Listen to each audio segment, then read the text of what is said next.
अस्सलाम वालेकुम।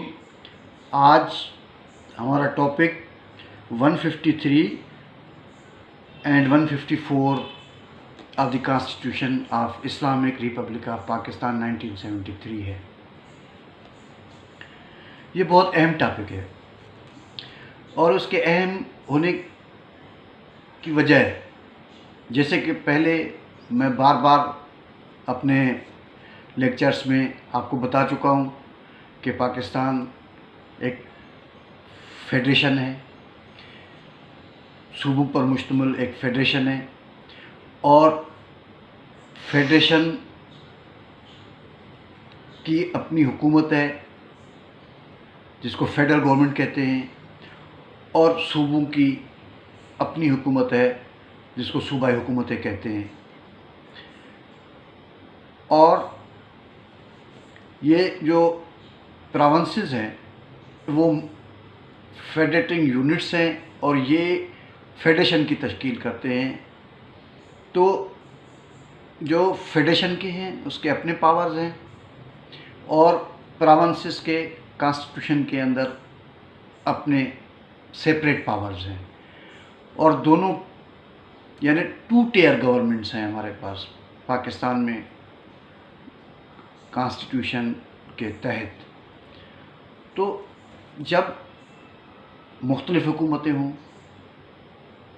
वफाक की हुकूमत हो, सूबों की हुकूमत हो, तो यकीनन किसी एक ऐसे अदारे की ज़रूरत होती है जो अदारा कॉन्स्टिट्यूशन के तहत सूबों और वफाक के रिलेशंस का तयन करे। वो अदारा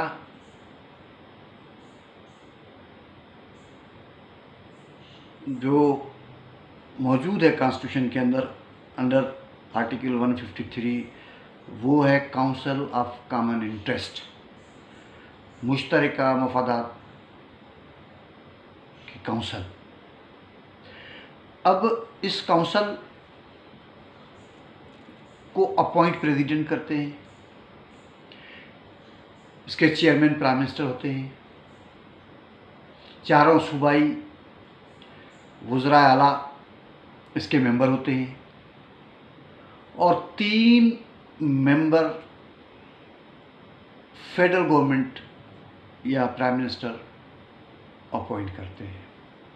और इन अफराद पे मुश्तमिल इन पब्लिक ऑफिस होल्डर्स पर मुश्तमिल ये जो इंस्टीट्यूशन है, ये अदारा है, ये जो काउंसिल है, वो काम करती है।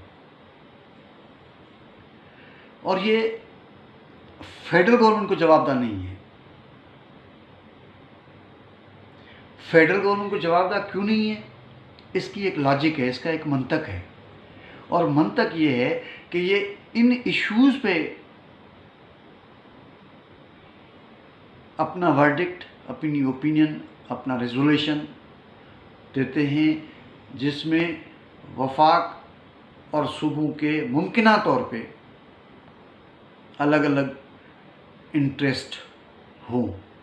लिहाजा ये जो अदारा है वो जवाबदार है मजलिस शूरा या पार्लियामेंट के सामने, और पार्लियामेंट अपने रेजोल्यूशंस के ज़रिए, अपने डायरेक्शंस के ज़रिए इस अदारे को चलाती है। और पार्लियामेंट के जो डायरेक्शंस हैं उनको कंप्लाई करना, उनको फॉलो करना, उस पर अमल करना इस अदारे की ज़िम्मेदारी में शामिल है। तो इस पॉइंट ऑफ व्यू से अगर एनालाइज किया जाए, अगर तज्जिया किया जाए, तो फेडरेशन का जो हकीकी रूह है वो सामने आता है। इसलिए कि इस अदारे के अंदर सूबे अपने अपने इश्यूज़ के साथ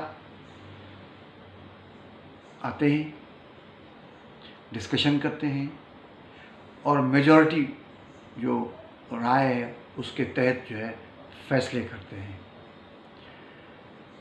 ये अदारा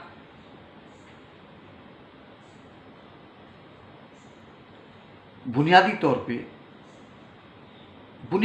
पे रेगुलेशंस और पॉलिसियाँ बनाती है। रेगुलेशन और पॉलिसियाँ किस पे बनाती है? रेगुलेशन और पॉलिसीज़ बनाती है जो फेडरल लेजिस्लेटिव लिस्ट है, यानी वफाकी हुकूमत के जो तहत वजारतें हैं, अदारे हैं, उनके बारे में बनाती है। और उसके पार्ट टू के बारे में जो है ना, फेडरल लेजिस्लेटिव लिस्ट के पार्ट 2 में जो इंट्रीज़ हैं महकमों के, डिपार्टमेंटों के कामों के, उस पे ये पॉलिसी बनाती है। अब इसकी तफसील में मैं नहीं जाऊंगा। ये जब आप फेडरल लेजिस्लेटिव लिस्ट देखेंगे, उसका पार्ट 2 देखेंगे, तो आपको अंदाज़ा हो जाएगा कि किस तरीके से ये अदारा फंक्शन करता है, और अगर इस अदारे को फ़ाल किया जाए तो किस तरीके से तमाम जो सूबे हैं और वफाक के जो रिलेशन हैं वो बेहतर भी हो सकते हैं, मेंटेन भी हो सकते हैं, और एक बेहतर वफाक अपने सूबों को साथ लेकर चल सकते हैं। थोड़ा सा मैं टच दूंगा कि इसके अंदर जो है वो वाटर जो रिसोर्सेज हैं, उन अगर कंप्लेन किसी सूबे का आता है उसके डिस्ट्रीब्यूशन के हवाले से, उसको ये अदारा डिस्कस कर सकता है। रेलवेज़ को कर सकता है, इंडस्ट्रियल डेवलपमेंट को कर सकता है, इरिगेशन को कर सकता है, और जो रिसोर्सेज हैं ज़मीन के अंदर, पेट्रोलियम, ये वो इस तरह के सारे जो है ना जो चीज़ें हैं वो इसके स्कोप में, एम्बिट में, इसके अख्तियारात में ये चीज़ें आती हैं, और ये फेडरल लेजिस्लेटिव लिस्ट के पार्ट 2 में है। अगर हम उस पार्ट 2 को पॉइंट टू पॉइंट डिस्कस करें तो इसके लिए बहुत ज़्यादा वक्त की ज़रूरत है, इसलिए कि कई इसके अंदर चीज़ें हैं जो इनकॉर्पोरेटेड की हैं कॉन्स्टिट्यूशन के अंदर, और उसकी डिटेल्स दी गई हैं। तो फिल वक्त हम अपने लेक्चर का अख्ताम इस चीज़ पर करते हैं कि ये अदारा कॉन्स्टिट्यूशनल अरेंजमेंट के तहत बना है, और उसकी बनाने का मकसद मैं पहले बता चुका हूँ कि 2 टियर गवर्नमेंट्स में मुख्तलिफ जो है ना सूबों के और वफाक के जो इंटरेस्ट हैं मुख्तलिफ हो सकते हैं, और जब ये कन्फ्लिक्ट किसी इंटरेस्ट में किसी सूबे का वफाक के साथ, या वफाक का किसी सूबे के साथ, या 2-3 सूबों का वफाक के साथ कोई इस तरह का कन्फ्लिक्ट हो, तो उस कन्फ्लिक्ट को रिमूव करने के लिए एक कॉन्स्टिट्यूशनल बॉडी जो है तश्कील दी गई है, ताकि तमाम चीज़ें जो है वो सेटल की है। और इसकी जो जो जो अथॉरिटी है वो पार्लियामेंट है, और पार्लियामेंट आपको पता है कि उसको मजलिस शूरा भी कहते हैं, और पार्लियामेंट और मजलिस शूरा जो इसका नाम है वो है सेनेट, नेशनल असेंबली और प्रेसिडेंसी पे मुश्तमिल एक अदारा है, और ये पब्लिक की तरफ से सेनेट जो है वो किसी और प्रोसीजर के तहत एक इनडायरेक्ट वे में इलेक्ट होके आती है, और नेशनल असेंबली के मेंबर जो है वो जो कॉमन वोटर है अपनी कॉन्स्टिट्यूएंट से इलेक्ट होके आते हैं। तो ये मुकम्मल तौर पे ये अदारा जो है पब्लिक को, आवाम को रिप्रेजेंट करती है, लिहाजा इसके जो चलाने का, इसको ऑर्डर देने का, इसको जो है वो सारी चीज़ों पे मतलब वो जो है मतलब फेडरल पार्लियामेंट का जो है ये पावर है। और जहन में ये बात रखें कि इस अदारे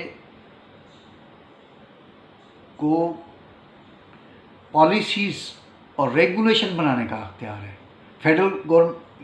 फेडरल लेजिस्लेटिव लिस्ट के पार्ट 2 में जो आइटम्स हैं उसकी पॉलिसियाँ बनाएगा, उसके लिए रेगुलेशंस बनाएगा। एग्जीक्यूट करना और उसको करना वो एक फेडरल गवर्नमेंट का काम है, लेकिन इसका काम पॉलिसीज़ और रेगुलेशंस बनाना है। और इस नुक्ते निगाह से मैं ये समझता हूँ कि ये वफाकियत को मजबूत करने, सूबों के जो हुकूक हैं उसके तहफ़्फ़ुज़ करने के लिए एक बेहतरीन कॉन्स्टिट्यूशनल अरेंजमेंट है। उम्मीद है कि आपको इस लेक्चर को गौर से सुना होगा आपने इसको, और कोई सवालात इस सिलसिले में अगर कोई आपके जहन में हो तो आप कमेंट्स कर सकते हैं, उस कमेंट का रिप्लाई करेंगे। बहुत शुक्रिया।